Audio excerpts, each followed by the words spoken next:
It's interesting, but I find a lot of people are actually afraid to sell gym memberships well because they think that sales is something that it's actually not because of what they experienced in the past. Let me put it to you this way. I've talked to plenty of people who say, "Oh, well, I don't want to be pushy," or "I don't like being aggressive in sales." And what they think is that being good at sales means that you have to be aggressive, right? Like that you're going to be a hard driver, that you're going to be high energy, you're going to be hyping things, and you're going to be pushing people to make decisions that they don't want to make. Well, that doesn't feel good, especially when you put your pride and joy into the product that you share with the world. And, it's kind of like a tough blow to the ego to have to really squeeze people into buying something that you put so much effort and energy into. And so, people who have that mentality, and if you're an owner who is really good at sales, or who wants to help team members become good at sales so that you don't have to do that job all the time, you will recognize that a lot of people have this hang up where they're afraid of sales, or they feel like they're going to have to be a jerk to be good at sales. Really, though, that those things are external pressure tools.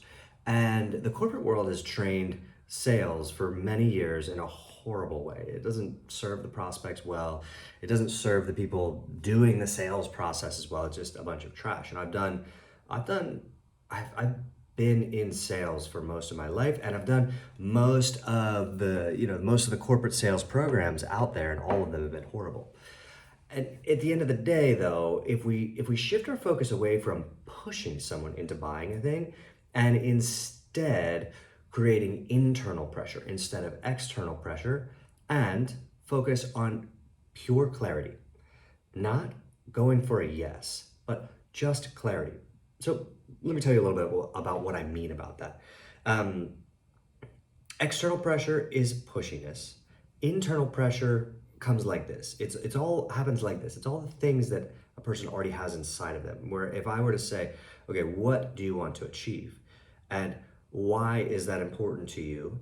And who else will be impacted when you achieve that? And do you think that if you were to X, Y, and Z, it might also help you X, Y, and Z?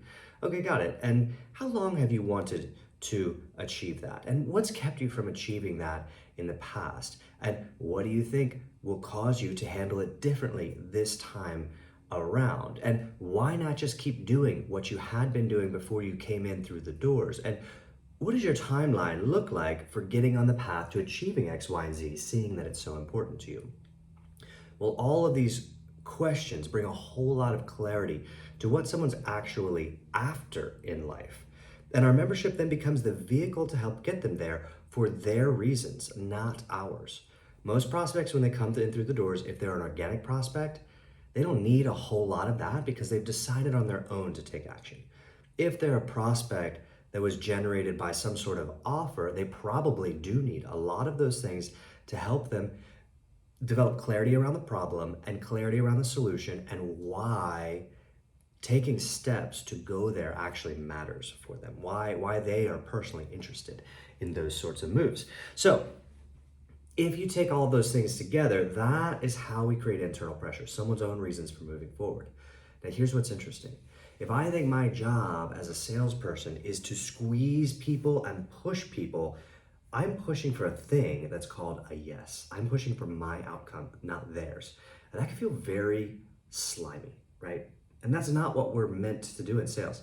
Sales, actually, if you treat the sales process as a service for someone instead of something that you do to someone, it turns the whole thing on its head. And I call it being a servant salesperson, where your main job, the thing that you are going for, is not a yes. We're actually not pushing for a yes for our reasons, none of that. What we're after is total clarity on the part of our prospect, and help in supporting them, helping them get to a point where they can clearly say, yes, this is for me, or no, this is not for me, rather than leaving them in a gray space where they're like, yeah, I think I'll do something about this sometime soon. No, I didn't serve them. If they come in thinking sometime soon I'm going to start getting in better shape and maybe I'll give this a whirl, and they leave thinking sometime soon I'll start getting in better shape and maybe I'll give this a whirl, I have not served them. I have not done them any good. All the conversations that I had worthless. So my whole objective is to help them find a clear yes or a clear no. If they find a clear no, that frees them up to be able to go on and find the right thing for them. But interestingly enough, the majority of people who join a gym join the first place that they visit. So I know that the likelihood is high that if they join anywhere at all, it's going to be here. The chances of joining somewhere else are very, very low. So my job is to help them find clarity about will they take action on these things or not? Does it matter to them enough to move forward in life to achieve these things, or does it not matter enough? And if the answer is yes, it does matter enough and it is important enough, and they would like to move forward on achieving those things and experiencing those shifts in lifestyle and the ripple effect that comes with it, well then signing up for a membership becomes the natural result. Now, if you're interested in learning more about how to teach your team to do this, or how to do this well yourself, or how to get over some of the hang-ups that some people have around becoming excellent at sales, you can watch the training video that I created. It's actually a little series, and I call it the 4-segment sales system, and it will teach you how to perform an excellent needs assessment, how to present price really well, how to embrace objections or handle objections well, and how to onboard for retention and referrals. Now, if you set that process up well, now you're equipped to have someone do marketing for you and generate leads and bring people in through the doors, or even try it yourself.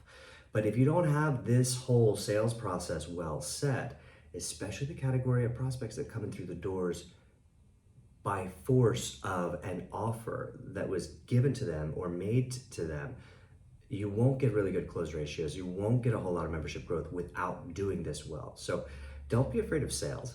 Lean in and do it as a service to the people around you. And I will link to that video with the 4-segment sales system training series right here, and I will see you there now.